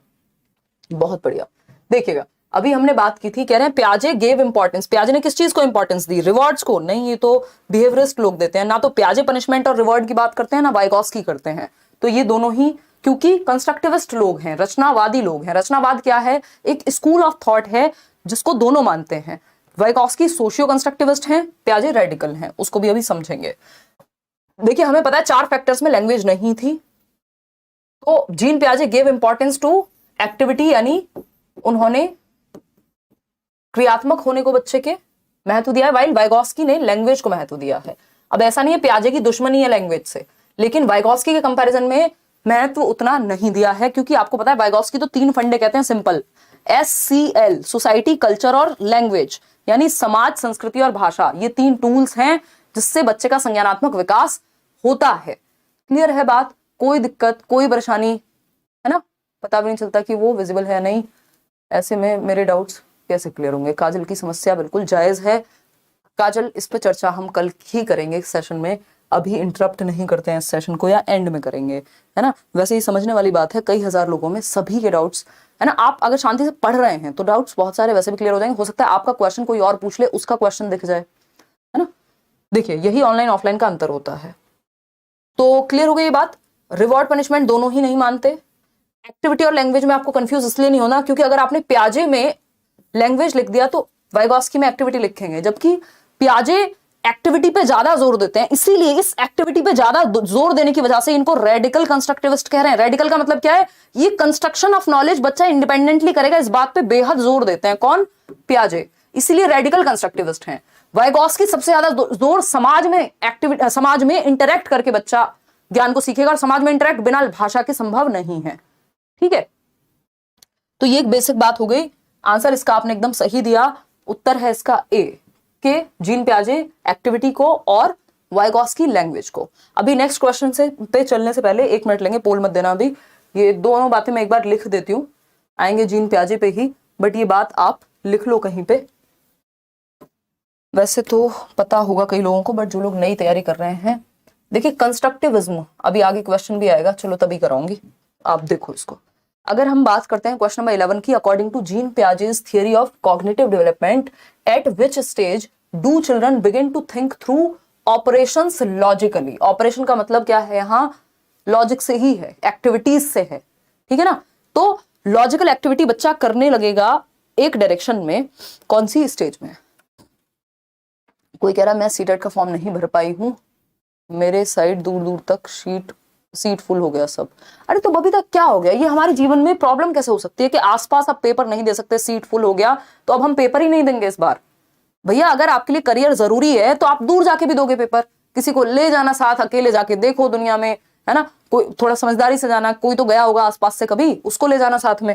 पेपर तो देना जरूरी है ना, एक बार दे दोगे, वैकेंसी आए अपना लगो काम पे, आगे की तैयारी करो, सीटेट से फ्री हो जाओ, है। ये कोई रीजन है? हमें इतना आराम चाहिए, इतना कंफर्ट जोन हमारा डिस्टर्ब ना हो जाए, ये गड़बड़ मामला है। 18 जनवरी 2023, देखिए एक बार 18 जनवरी 2023 मॉर्निंग शिफ्ट। क्लियर है बात? अब कोई लोग कहेंगे एक बार आपने भी पेपर नहीं दिया था। अरे वो पेपर में मजे के लिए देती थी, मेरे को उसको करना थोड़ी ना था, तो मेरे को लगा दूर है यार, टाइम वेस्ट हो गया, टाइम की वैल्यू नहीं है इतनी, छोड़ो, ठीक। लेकिन आपके लिए जब आपको पता है कि भाई इसी क्षेत्र में जाना है आगे, तो जॉब पेपर देना चाहिए। देखिएगा एक बार, दूर हो क्या हो गया? सी ऑप्शन 70% लोग। अकॉर्डिंग टू जीन प्याजे theory of cognitive development, at which stage बच्चों में आ जाता है, बच्चे begin to think through operations logically. Logic जब भी लिखा हो लॉजिकली, समझ जाइएगा कॉन्क्रीट ऑपरेशनल की बात हो रही है, क्योंकि लॉजिक यही आता है 7 से 11 वर्ष में। ये तो एकदम आसान सा सवाल था, लड्डू क्वेश्चन था। नेक्स्ट क्वेश्चन बढ़ेंगे, फटाफट से पोल में दीजिएगा जवाब। क्या है क्वेश्चन नंबर 12? बताइए फटाफट। क्वेश्चन नंबर 12 है, 18 जनवरी का ही मॉर्निंग का पेपर है, पेपर 1 है। जीन प्याजे's थियरी, एज पर Jean Piaget's theory the process of adaptation, यानी प्याजे के सिद्धांत के अनुसार जो अनुकूलन की प्रक्रिया है, बहुत स्लो साबुन है, अनुकूलन की प्रक्रिया है, उसमें क्या शामिल होता है, यानी अडेप्ट कैसे करते हैं हम। जो मैंने शुरुआत में आपको कहानी बताई थी अडेप्टेशन की, अडेप्ट कैसे कर पाते हैं हम प्याजे के अनुसार, ये पूछा है। एसिमुलेट करके, सिर्फ ऐड करके, चीजों को दिमाग में समाहित करके, उनको आत्मसात करके, मैंने सीखा पिंक कलर और मैंने ऐड कर लिया दिमाग में पिंक कलर, एसिमुलेशन हो गया, वाओ अब बस खत्म, अडेप्ट कर लूंगी मैं दुनिया में। नहीं, जो दिमाग में है सिर्फ उससे नहीं, प्रीवियस नॉलेज से नहीं, कुछ नया भी तो चेंज भी तो करना पड़ेगा उस नॉलेज को। उस चेंज करने को कहते हैं एकोमोडेशन। तो सिर्फ एकोमोडेशन से भी काम नहीं चलेगा, कुछ ऐड भी करना पड़ेगा, कुछ चेंज भी करना पड़ेगा। मैंने आपको बताया था अडेप्टेशन की प्रोसेस में 2 चीजें हैं, बताया था ना अभी थोड़ी देर पहले ही। एक है एसिमुलेशन, दूसरा है एकोमोडेशन। तो बोथ एसिमुलेशन एंड एकोमोडेशन से अडेप्टेशन आता है। नीदर एसिमुलेशन और एकोमोडेशन का मतलब हो गया दोनों में से कोई नहीं, जो कि गलत है। अनुकूलन की प्रक्रिया में समावेशन एवं समायोजन दोनों शामिल है। 90% लोग इसका उत्तर दे पा रहे हैं। वो 10% लोग कौन सी दुनिया से, कौन से प्लेनेट से आए हैं जो इतने आसान क्वेश्चन को गलत कर रहे हैं भाई। क्वेश्चन नंबर 13 देखिएगा, जवाब दीजिए। ये है 13 जनवरी paper 2। According to Jean Piaget, the infant explores the world by coordinating sensory experiences. यानी एक इन्फेंट है, जब भी इन्फेंट लिखा हो समझ जाओ जन्म से 2 वर्ष के बच्चे की बात चल रही है, ठीक है ना। एक शिशु है, एक शैशवावस्था का बच्चा है। शारीरिक क्रियाओं के साथ, यानी सेंसरी एक्सपीरियंसेस को कोऑर्डिनेट करता है किसके साथ? With physical actions. इसका जवाब मैंने अभी आपको 2 मिनट पहले दिया था। आपको लग रहा होगा कि मैं ऐसी कहानियां सुना रही हूं, एक एक लाइन में से क्वेश्चंस निकलना संभव है, ठीक है ना। देखिए, सेंसरी एक्सपीरियंसेस को कोऑर्डिनेट कर दिया यानी जोड़ दिया विद फिजिकल एक्शंस। फिजिकल मतलब शारीरिक क्रियाओं के साथ संवेदी गामक या संवेदी अनुभवों को, जो आपकी इंद्रियां हैं उनके अनुभवों को, यानी जो आप देख रहे हैं, जो आप सुन रहे हैं, जो आप टच कर रहे हैं, जो आप टेस्ट कर रहे हैं, इन 5 सेंसेस को मिलाकर के किसके साथ रख दिया? चलने फिरने के साथ, फिजिकल एक्शंस के साथ, चलना फिरना, दौड़ना, भागना, कूदना, वॉटेवर। इसीलिए सेंसरी मोटर कहलाती है ये स्टेज, क्योंकि सेंसेस है ना, सेंसरी एक्सपीरियंस के साथ जोड़ दिया किसको? फिजिकल एक्टिविटी को, यानी मोटर एक्शंस को। मोटर एक्शन डेवलपमेंट के टाइप पढ़े ना, फिजिकल डेवलपमेंट में ही आता है मोटर डेवलपमेंट, जिसमें जीएफ आती है, यानी गर्लफ्रेंड नहीं, ग्रॉस मोटर रूप, फाइन मोटर स्किल्स, ठीक है ना। तो ये मोटर स्टेज का मतलब ये है कि जिसमें गतिविधि हो रही होगी, फिजिकल एक्टिविटीज हो रही होंगी, इसलिए इसको संवेदी चालक अवस्था या संवेदी गामक अवस्था या संवेदी परक अवस्था बोलते हैं। बात क्लियर है या नहीं है? बिल्कुल क्लियर है हमें ये बात।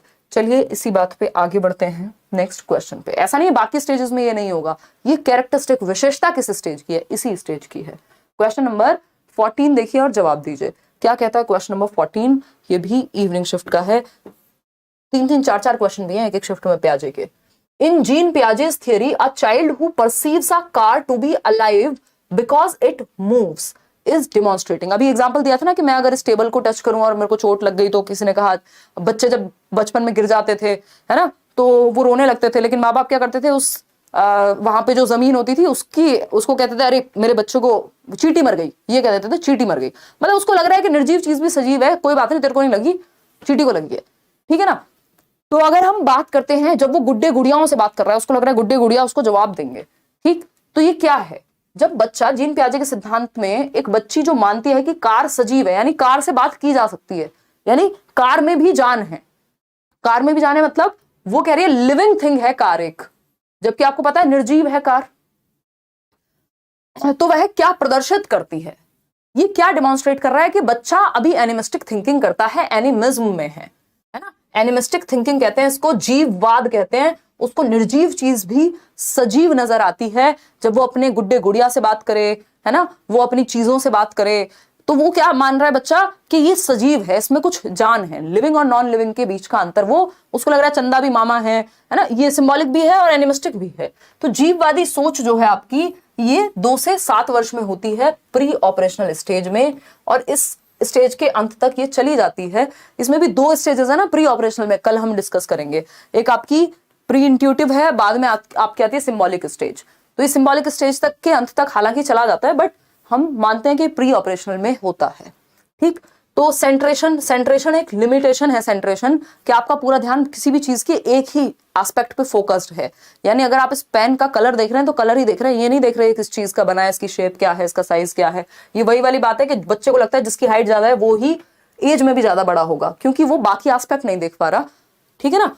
इरिवर्सिबिलिटी यानी रिवर्स नहीं कर पा रहा थॉट को, ये तो कोई पॉइंट ही नहीं है। सीरिएशन, छोटे से बड़ा, ये सब अलग बातें हो गई, ठीक है ना। अब एक चीज यहां ध्यान रखनी है, ये सेंट्रेशन भी है, ये सेंट्रेशन है, इरिवर्सिबिलिटी है, एनिमिस्टिक थिंकिंग है। ये तीनों जो है प्री ऑपरेशनल में ही होते हैं, और ये तीनों प्रॉब्लम्स हैं, ये तीनों लिमिटेशंस हैं एक तरह से अगर देखा जाए। किसकी?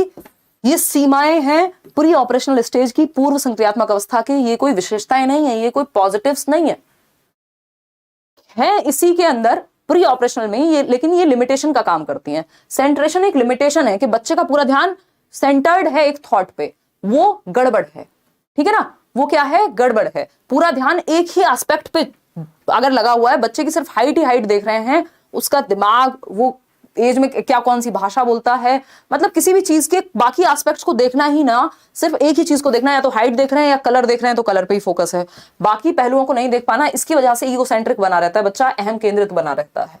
एनिमिस्टिक थिंकिंग है आपकी कि आप निर्जीव वस्तु को सजीव समझते हैं, तो ये भी तो प्रॉब्लम है ना आपके कॉग्निटिव डेवलपमेंट में कि आपकी बुद्धि का विकास अभी उतना नहीं हुआ है। इरिवर्सिबिलिटी, आप रिवर्स नहीं कर पाते, आपको घर से स्कूल ले जाएं, स्कूल से घर आने में समस्या होती है। वो जो माउंटेन वाला एग्जांपल दिखाया था उस दिन, कि बच्चे को उससे पूछा जाए सबसे बड़ा माउंटेन कौन सा है, जो उसके सबसे पास है वो उसी को कहेगा, है ना। वो दूसरे के पक्ष से अगर पूछा जाए कि आपकी पर्सपेक्टिव से, या उसका भाई बहन उधर बैठा है मान लीजिए, तो वो इमेजिन करके नहीं बता पाएगा, यानी अपने थॉट को रिवर्स नहीं कर पाएगा।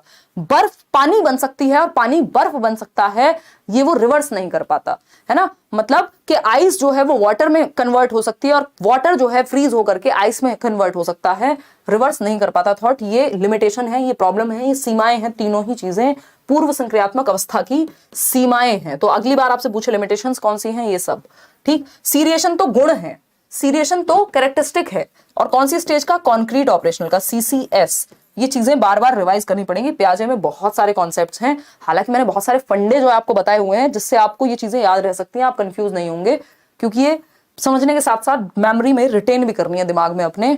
10th जनवरी मॉर्निंग शिफ्ट पेपर 1 देखिए। एज पर Jean Piaget's theory of cognitive development, यानी जो पियाजे की थियरी है संज्ञानात्मक विकास की, in which of the following stage do children begin to use symbols to represent objects। यही क्वेश्चन घुमा के थोड़ी देर पहले भी आया था कि कौन सी वो स्टेज है जब बच्चे क्या है, वस्तुओं को वर्णित करने लगते हैं संकेतों के माध्यम से, संकेतों के माध्यम से। आप जा रहे हैं, आप पेरेंट हैं बच्चे के, आप बच्चे के दोस्त हो सकते हैं, है ना, और 2 से 7 वर्ष का उम्र का 2 से 7 वर्ष की उम्र का बच्चा है, और वो बैठ के कुछ काम कर रहा है, पहली कक्षा में है या दूसरी कक्षा में है 7 वर्ष की उम्र में, अब 2nd क्लास का बच्चा है और वो कुछ कुछ काम कर रहा है, और आप जा रहे हैं कहीं, अब वो अपनी ड्राइंग में बिजी है मान लीजिए, तो आप उसके पिताजी हैं, माताजी हैं, भाई बहन हैं, आप उसको कह रहे हैं यार मैं जा रहा हूं, तो वो बैठे बैठे वहीं से कहेगा हाँ बाय। मतलब सिंबॉलिक है ये चीज, ठीक है ना। वो जो डॉक्टर खेलने का एग्जाम्पल था आपका, जो हैरी पॉटर का झाड़ू को एक सिंबल की तरह यूज करना, जो शकलक बुम बुम में वो जो पेंसिल से ड्राइंग बना के कुछ भी मंगा लेता था, ये सब सिंबॉलिक थॉट्स ही हैं। ए फॉर एप्पल वाला एग्जांपल, ठीक है ना। 2 से 7 वर्ष में ये ऐसा होता है कि बच्चा सिंबॉलिक थॉट को, ये सिंबॉलिक स्टेज है अपने आप में, क्लियर है, सिंबल्स का इस्तेमाल करना शुरू कर देता है, भाषा का भी अच्छे से। क्वेश्चन नंबर 16 देखिएगा। सिंबॉलिक स्टेज ये भी है कि आप 2 चीज अलग अलग ना दिखा करके सीधा 2 लिखना जान गए। आपको पता है ये 2 रिप्रेजेंट करता है 2 चीजों को, ठीक है ना, ये भी सिंबॉलिक थॉट है। क्वेश्चन नंबर 16 देखिए और पोल में दीजिए जवाब। क्या है, अकॉर्डिंग टू जीन पियाजे organized structures of knowledge in the brain are called. Jean पियाजे के अनुसार मस्तिष्क में ज्ञान की व्यवस्थित संरचनाएं क्या कहलाती हैं, यानी ऑर्गेनाइज्ड स्ट्रक्चर ऑफ नॉलेज या मेंटल स्ट्रक्चर्स, मेंटल स्ट्रक्चर्स यानी मानसिक संरचनाएं जो दिमाग में आपके, या ऑर्गेनाइज्ड स्ट्रक्चर्स ऑफ इंफॉर्मेशन, यानी जो भी दुनिया में इंफॉर्मेशन है आपके दिमाग में वो ऑर्गेनाइज्ड है, ऑर्गेनाइज्ड स्ट्रक्चर है। पोल प्लीज आ गया पोल। 91% लोग कह रहे हैं कि ये सही है, बाकी लोग कह रहे हैं जो उत्तर सही नहीं है, बाकी के 8-9% वो कह रहे हैं। देखिए रिफ्लेक्सेस होती हैं, अनैच्छिक क्रियाएं, जिन पे आपका जोर नहीं है, आपका दिल का जो धड़कना है उस पे आपका कंट्रोल नहीं है, आपकी पलकों के झपकने पे आपका कंट्रोल नहीं है, ये है अनैच्छिक क्रियाएं, ठीक है ना। आप किसको थप्पड़ मारेंगे वो है ऐच्छिक क्रिया, ठीक है ना, मतलब वो आपका रिफ्लेक्स नहीं है, वो वॉलेंट्री एक्शन है। तो जो वॉलेंट्री एक्शन है, पियाजे कहते हैं शुरुआत के कुछ रिफ्लेक्सेस होते हैं आपके, तो कुछ रिफ्लेक्सेस हैं जो आपकी, जैसे बच्चे का सकिंग रिफ्लेक्स है, एक बच्चे को दूध पीना कोई अलग से थोड़ी सिखाया जाता है, वो इनहेरेंटली उसको आता है, सहजता से, इंट्यूटिवली खुद से सीख जाता है, ये रिफ्लेक्स में आएगा। एक आपका मोरो रिफ्लेक्स होता है कि पैर के बीच में आप बच्चे को टच करेंगे तो ऐसे करेगा। एक आपका रूटिंग रिफ्लेक्स है कि आप ऐसे करेंगे तो बच्चा ऐसे ऐसे करेगा, ठीक है ना। खैर छोड़िए, कॉन्सेप्ट्स होते हैं संप्रत्यय दिमाग में, ऑपरेशंस एक्टिविटीज को कहते हैं पियाजे की भाषा में। तो यहाँ schema is the right answer कि पियाजे के अनुसार मस्तिष्क में ज्ञान की व्यवस्थित संरचनाएं, बेसिकली आप इसको कह सकते हो जो एग्जिस्टिंग नॉलेज है आपकी, एग्जिस्टिंग नॉलेज बोले तो जो भी आज आपको आता है, जो वर्तमान ज्ञान है, वो क्या है, आपके स्टोर्ड इंफॉर्मेशन हो गई एक तरह से, जिसको आप प्रॉपर समझ पाते हैं, ठीक है ना। तो वो स्कीमा है। मेंटल स्ट्रक्चर्स पूछ ले, ऑर्गेनाइज्ड स्ट्रक्चर्स पूछ ले, organised structure of knowledge in the brain, आपके दिमाग में जो भी कुछ स्टोर्ड है, चाहे वो लोगों के बारे में हो, चीजों के बारे में हो, जगहों के बारे में हो, गेम्स के बारे में हो, जो भी कुछ स्टोर्ड है जिसको ऑर्गेनाइज करके रखा हुआ है अपने ब्रेन में, वो सब क्या है। आपने साइकिल चलाना सीखा था, 2 साल से साइकिल नहीं चलाई, तीसरे साल साइकिल उठाई, फिर भी चला पा रहे हैं, कहीं ना कहीं स्कीमा में सेट है। आप साइकिल देख के पहचान पा रहे हैं कि ये साइकिल कहते हैं इसे, और इसका मतलब स्कीमा में कहीं ना कहीं सेट है। ठीक, तो ये हुआ स्कीमा। आगे बढ़ेंगे। थैंक गॉड एक आध पिक्चर तो बची है इसमें, ये कैसे आ गई, मतलब कुछ तो गड़बड़ हुई है। तो ये स्कीमा का उदाहरण है, ये आप देख रहे हैं हमारे ब्रेन में बॉटल, जिम, है ना, मेल फीमेल का कॉन्सेप्ट है, ये सब स्कीमा में ही तो ऐड है हमारे।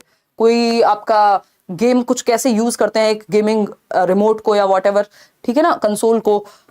कार के बारे में आपका स्कीमा होगा कि आपको पता है चाबी कहाँ लगानी है। आपका जो, मान लीजिए आपके पास एक कार है, आजकल मेरी कार गई हुई है, कुछ उसमें काम होना है, तो उस चक्कर में, तो जो मेरे पास कार है उसमें एक स्टार्ट स्टॉप बटन से वो ऑन होती है।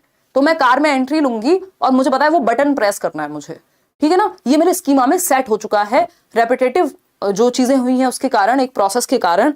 और अब कुछ दिनों से मेरे पास दूसरी कार है हमारी घर वाली, अब उसमें लगती है चाबी, ठीक है ना। तो ऐसा हो सकता है कि जब मैं अपनी इस कार में बैठती हूं तो मैं क्या करूंगी, वो बटन ढूंढूं प्रेस करने के लिए। जब आप रूम में एंट्री लेते हैं और आप सबसे पहले वही स्विच प्रेस करते हैं जिससे पता है आपको जो लाइट है या जो पंखा है वो चलेगा। लेकिन अगर उसको चेंज कर दिया जाए तो आपका स्कीमा अडेप्ट करेगा, एकोमोडेट करेंगे आप अपने ब्रेन में। तो मेरा ब्रेन एकोमोडेट करेगा, भैया इसमें ना बटन नहीं दबाते हैं, चाबी घुमानी पड़ती है। तो ये मेरे स्कीमा में चेंज करने की कोशिश कर रही हूं, मैं अडेप्ट कर रही हूं। तो स्कीमा में चीजें एडेड होती हैं जिसकी वजह से हम चीजें कर पाते हैं, ठीक है ना। कि पानी पीना है, फुटबॉल खेलनी है, तो आपको पता है कि कौन से लेग से आपको वो किक करनी है। तो ये सब स्कीमा में एडेड चीजें हैं। खैर आगे बढ़ते हैं। तो organise structures of information schema कहलाते हैं। 3 क्वेश्चन और हैं आज। हम सिर्फ कितने क्वेश्चन करेंगे, 20 ही करेंगे, क्योंकि प्याजे के क्वेश्चंस में टाइम लगता है। इसका नेक्स्ट पार्ट कल करेंगे हम, और कल पूरी पूरी कोशिश है कि हम 9 बजे शुरू कर दें क्लास, ठीक है जी। हाँ बताइए मैम, आपको पता है सारे टीचर यूट्यूब पे आपकी क्लास देखते हैं। अब भक्ति अच्छी बात है यार, देख लेने दो, है। मैं तो ज्यादा किससे आजकल मतलब रखना बंद कर रखा है भाई।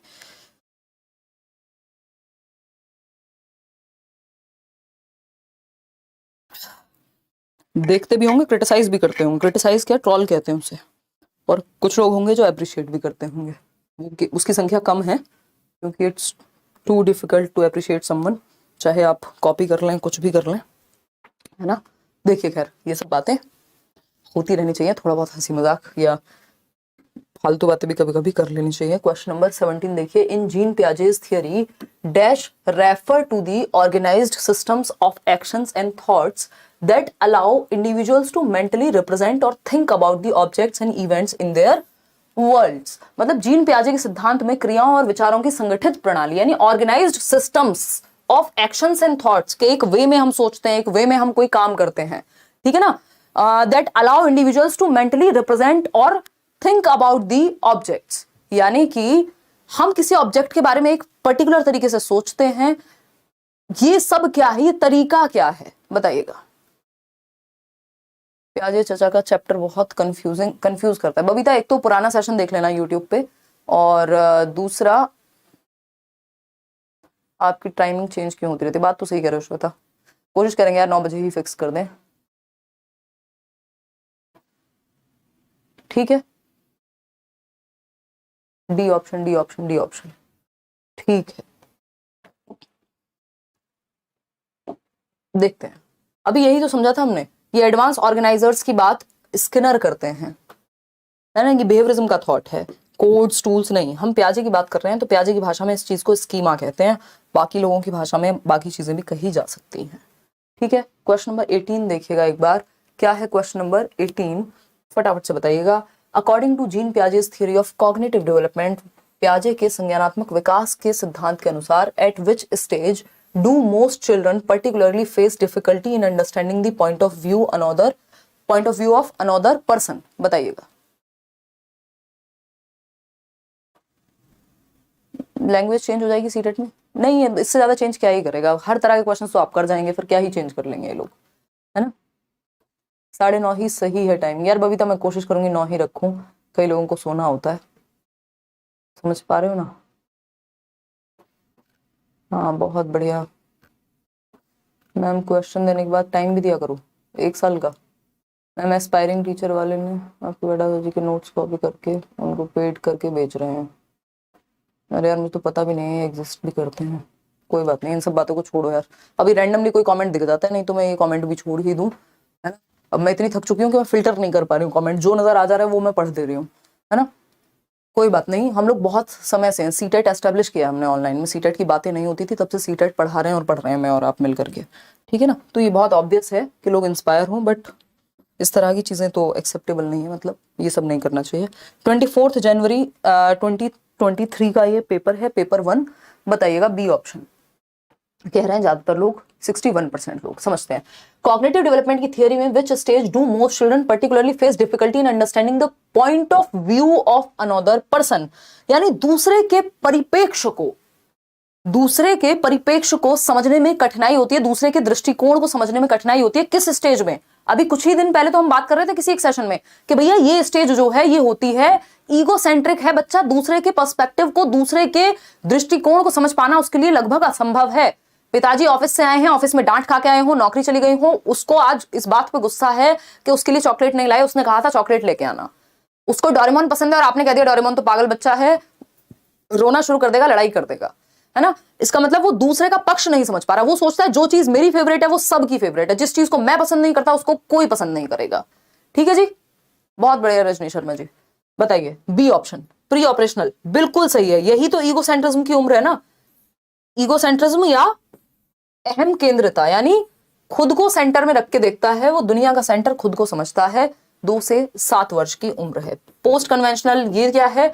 ये तो कोहलबर्ग की एजेस हो गई। कॉन्क्रीट ऑपरेशनल में तो उसमें क्या आ गया, लॉजिक आ गया, तो अब ऐसा नहीं है कि वो नहीं समझेगा। फॉर्मल ऑपरेशनल तो और आगे की बात हो गई। तो आगे बढ़ेंगे नेक्स्ट क्वेश्चन पे, क्वेश्चन नंबर 19। देखिएगा क्वेश्चन नंबर 19 क्या कहता है, बताइएगा। बताइए, डलवा देंगे अभिषेक, डोंट वरी। आपकी क्लास की टाइमिंग क्या है? करियर बैच कौन सा है उस पर निर्भर करेगा। सीटेट में कुछ एक्स्ट्रा क्लासेस भी चल रही हैं आजकल हालांकि, नहीं तो MWF में 6 से 7, सीटेट में बाकी में 7 बजे मंडे टू फ्राइडे। देखिए अगर हम बात करें question number 19, which of the following is a characteristic of constructivist teacher, यानी रचनावादी शिक्षक की विशेषता क्या होगी। रचनावादी, अभी इसी का हम इंतजार कर रहे थे कि हम पढ़ें रचनावाद क्या होता है। हालांकि आप कोशिश कीजिए जवाब देने की, सही दे रहे हैं ज्यादातर लोग। देखिए कंस्ट्रक्टिविस्ट लिखा है, कंस्ट्रक्टिविस्ट, कंस्ट्रक्टिविज्म ये वर्ड ही बने कंस्ट्रक्शन से। कंस्ट्रक्शन वो नहीं जो आपके घर के बराबर में बिल्डिंग हो रही है, वो भी कंस्ट्रक्शन है एक तरह का, बट यहाँ नॉलेज के कंस्ट्रक्शन के पर्सपेक्टिव में बात हो रही है कि ज्ञान का सृजन कैसे किया जाए, नॉलेज को कैसे कंस्ट्रक्ट किया जाए। तो कंस्ट्रक्टिविस्ट लोग कहते हैं नॉलेज को कंस्ट्रक्ट किया जाता है एक्टिवली इन्वॉल्व होकर के, सक्रिय भागीदारी के साथ बच्चे की, यानी चाइल्ड सेंटर्ड अप्रोच है ये। अगर हम बात करें तो ये जो कंस्ट्रक्टिविस्ट टीचर है, जो रचनावादी टीचर है, वो चाहेगा कि बच्चे नॉलेज को कंस्ट्रक्ट करें, है ना। तो building lessons around very abstract ideas. Abstract ideas होते हैं अमूर्त। अगर एब्स्ट्रैक्ट चीजों के अराउंड आप लेसन प्लानिंग करने लग जाएंगे तो बच्चे को कैसे समझ में आएगा, है ना। फिर तो आप अमूर्त चीजों पे बात कर रहे हैं। और जो बच्चे को जबकि आपको कॉन्क्रीट टू एब्स्ट्रैक्ट लेके जाना होता है, सिंपल टू कॉम्प्लेक्स लेके जाना होता है, सरल से सोना सरल से जटिल की ओर लेके जाते हैं बच्चे को, उसको जटिल से सरल नहीं लाते। और एब्स्ट्रैक्ट थॉट जो है, अमूर्त विचार कॉम्प्लेक्स चीज है, जटिल है, ये पहले सरल चीज कराएंगे। सरल क्या है? कॉन्क्रीट। कॉन्क्रीट क्या है? जिसको टच और फील किया जा सके। भाई मैं आइडियाज की बात तब करूं, पहले मुझे टच फील करके पता तो लग जाए, तभी तो हम चार्ट्स का इस्तेमाल करते हैं क्लासरूम में। क्यों? क्योंकि हमें पता है कि बच्चे को अगर कुछ दिखा दिया, एक पिक्चर दिखा दी, जैसे मैंने अभी आपको पिक्चर दिखाई, तो स्कीमा की अगर पिक्चर दिखा दूं तो जल्दी से समझ में आ जाएगा। हालांकि आप अभी उस लेवल पे हैं कि भाषा के थ्रू भी एब्स्ट्रैक्ट फॉर्म में समझ जाएंगे। Posing a lot of problems to be solved independently, यानी अकेले हल करने के लिए, स्वयं से हल करने के लिए बहुत सारी समस्याएं देना। जिसमें बच्चा एक्टिव है वो कंस्ट्रक्टिविज्म है। सबसे ज्यादा एक्टिव कहां होगा कि आपने उसको एब्स्ट्रैक्ट चीजों के अराउंड लेसन बिल्ड करने को दे दिया। Assessing learning based on mid term exams, exams पे नहीं, कंस्ट्रक्शन पे, बच्चे की एक्टिविटी पे बेस्ड होगा।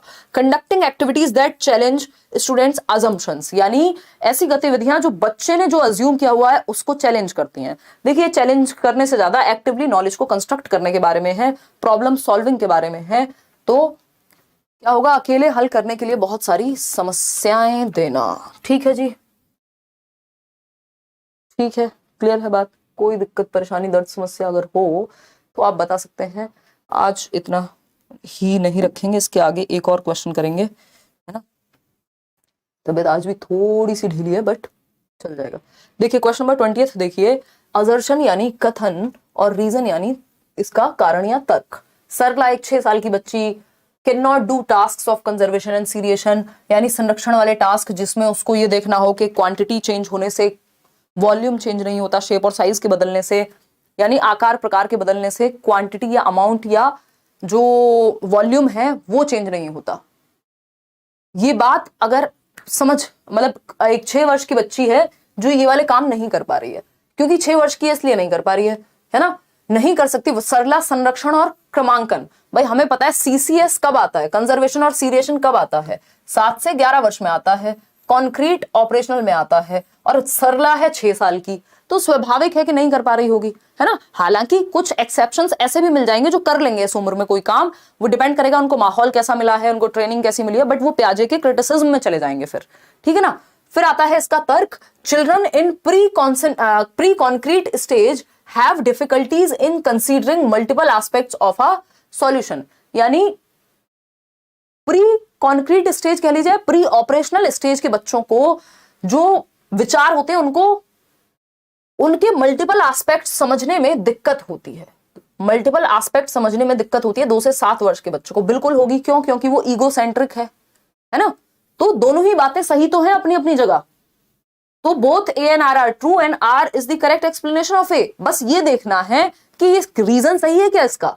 तो सरला एक 6 साल की बच्ची है, can not do task of conservation and seriation. देखिए कंजर्वेशन के टास्क में चीजें रिवर्स करनी होती हैं दिमाग में, है ना, रिवर्सिबिलिटी भी चाहिए होती है, सीरिएशन में भी रिवर्सिबिलिटी चाहिए होती है, तो बात तो सही है। Children in pre concrete stage have difficulties in considering multiple aspects of a situation.